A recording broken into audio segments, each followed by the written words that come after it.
Usually when I'm in the staging area of a Zwift race, I put a message out to the group saying something like, if I don't suck too much, I'm going to make a video of this race with commentary and I'll stick it on my YouTube channel. This time, I didn't do it. I wasn't feeling that confident for a number of reasons. Hey cycling community, this is Steve Grusis, the Cycling Greek. This was a big group. It's been a while since I've been in a group this big. 71 people started, 67 finished, and this is just in the category Bs. All the other categories started about a minute apart from each other. The reason I wasn't feeling that confident is because I was off the bike for a couple days because I was starting to experience a little bit of knee pain, and that pain was due to an imbalance up my leg somewhere. I also started increasing the weight on my squats and deadlifts. If you're not familiar with my channel, this is my off season. And also, if you're not familiar with my channel, I have a couple more things that always exist that diminish my confidence. I am 67 and I am subject to atrial fibrillation. Being an old guy, I need more warm-up time. I didn't get it on this day. I rushed home to get on the bike. At least I got 3 30-second bursts in which the third was much better than the second, which was much better than the first. And so when we started, I had enough power that I could stay with these guys and hide in there. And I'm very thankful that there were 71 people out there because I can ride wheels while I was just dying, actually, trying to hang on to everybody else. Everyone at the beginning was doing like 4.5 to 5, and I was doing between 3.5 and 4.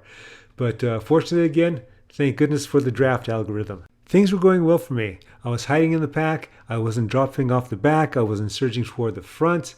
Everything was going well. But that was only for the first half mile. Now I'm on the climb, and now things are getting tough. Now, I've done this climb before, part of this course before, when I was doing the Masters races, but this is a whole different animal. All of a sudden, I'm not toward the front of the pack of my group. I'm now coming off the back. So now I'm starting to look at the graphics on the right, seeing how many people are behind me or see how close somebody is. So maybe I can work with somebody to try and catch people or to just not get caught. So right now it's just me. I'm looking at the side. There's a few people behind me at 3, 6, and 7 seconds. And the people up ahead of me, they're slowly going to increase their distance from me such that the gap is no longer going to be called a gap. So what I'm doing is I'm still thinking that maybe I'm going to catch somebody up ahead. So I'm trying to keep my watts as high as I can. Right now they're around my threshold range. My threshold is about 275 watts. My effort is also being fed by the fact that when looking at the graphics on the right, now the gap to the people behind me is about 6 seconds, where before they were close to about 2 to 3 seconds. The gap to those in front of me has increased from 2 seconds to 3 seconds. I'm keeping up the pace. Hope springs eternal. I see them right there, and I'm hoping that they're just going to slow up a bit. Actually, I'm hoping they slow up before I slow up. The gap to those behind me has increased to 7 seconds. Actually, that's the closest guy. It's 7, 8, and 9 seconds, which means that they're split apart, and they're not doing any draft. They're putting in as much work as I'm putting in. While I'm hanging pretty good relative to those people in back of me, I am starting to see that gap increase to those in front of me. So now it's up to 4 seconds. And if you can see in the distance, you see those 2 riders are chasing 2 other riders. And so if they get together, then it's going to be a lot tougher for me to go and get them. In fact, it's looking like I'm not going to be able to catch them at all. So I'm looking at those people in back of me, and now that gap is growing to 10 seconds. 2 of them are now together, and they're being chased by someone who's a good 5 seconds back. You can see by my wattage in the upper left-hand corner that I've had to slow down because I just can't maintain that pace. So now I'm kind of getting my legs back, at least that's what I'm desiring to. I'm resting a bit, and now I'm just waiting for those guys to come up to me. And I'm hoping that I can rest enough just in case they decide to counter over me and then drop me. About half a mile later, I was joined by another rider, and we rode together for a bit. Then he attacked, and he actually got some distance on me. I had to do some work to bring him back. As I was about to catch him, I looked up in the upper right-hand corner and saw a message that was directed to me. It was from my buddy Bob. He's a fellow racer on a team on the north side of the state. He was done with his Zwift ride and saw that I was on and saw that I was racing. So he decided to pop in and take a look. Where my buddy Bob now finds me, I caught up to the guy that had gapped me. There's a group that's 29 seconds in front, and there's a chaser at 12 seconds, and then a group of 3 at 32 seconds. Another seemingly large group. Okay, that's a nice comment, but if I could sustain that, I wouldn't be dropped. Jumping ahead about 2 miles, and missing a bunch of conversation that my buddy Bob and I had. I look back on the graphics on the right-hand side and see that that group behind us is now 8 to 9 seconds away, and that one person was caught by the other three. So I decided to go to the front and lay down some watts in order to accomplish two things. One, of course, is to stay away from those others, and the second is to get my breakaway partner, or my chase partner, or my drop partner, I guess, Mr. Blasquez from Mexico, to also do the same when I start to falter.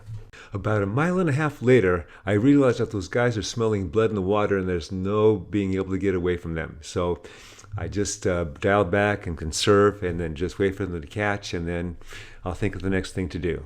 Who knows, they may be enticed to keep on the chase and get up to that next group. I'd certainly help them with that. Having my buddy Bob there was like having a director sportif in the car.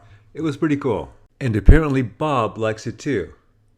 By the way, margaritas are Bob's recovery drink. About a mile and a half later, with just under 5 miles to go, we are a group of 6, and we're all Category Bs. With 71 at the start, there's a lot more people in front of us than there are behind us. I had been conserving for that last mile and a half, so I decided to open it up and see what happens. I want to see if anybody's going to go with me. I want to see if any people are lagging. I want to see how we recover if I get caught. And my director sportif says I'm not going hard enough. Well, I'm doing what I can relative to how my legs are feeling. I don't want to overcook myself, but I want to be able to maintain something strong. Well, I was pulling 400 watts earlier. It's getting hard to maintain 4.5 watts per kilogram. But I'm hoping that as it's getting hard for me, it's also getting hard for them. The gap now is up to 3 seconds. A little while later, after just trying to concentrate to keep my wattage up at 300 watts, I received this message.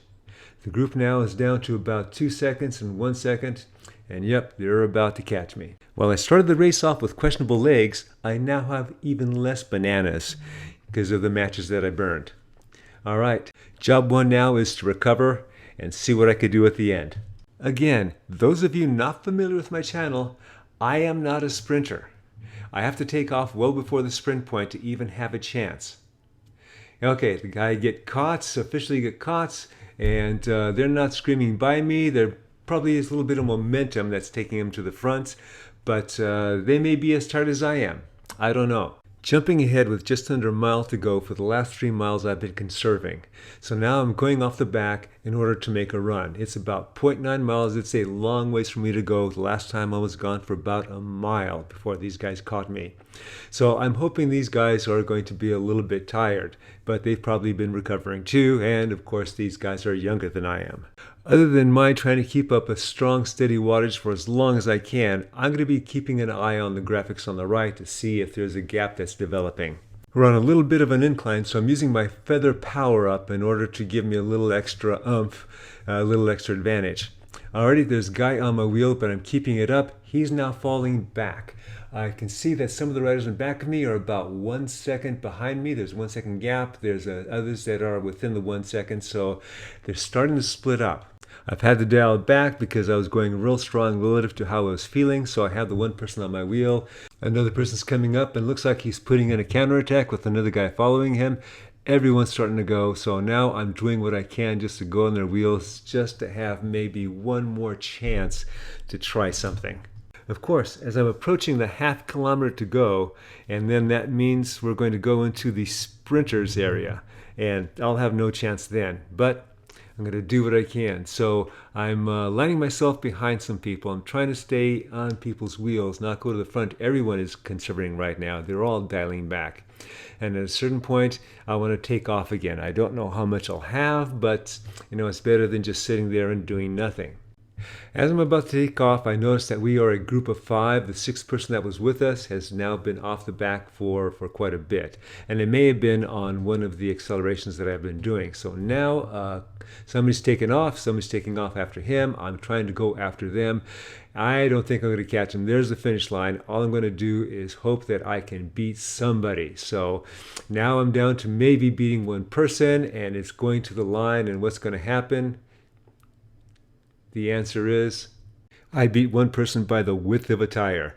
When I go back and I slow down the speed of the video, it looks like that other guy beat me, but that's how Zwift counts it, so that's what I got to go with. I hope you enjoyed this video and you got something out of it. As always, remember, Comment, like, subscribe. The Cycling Greek.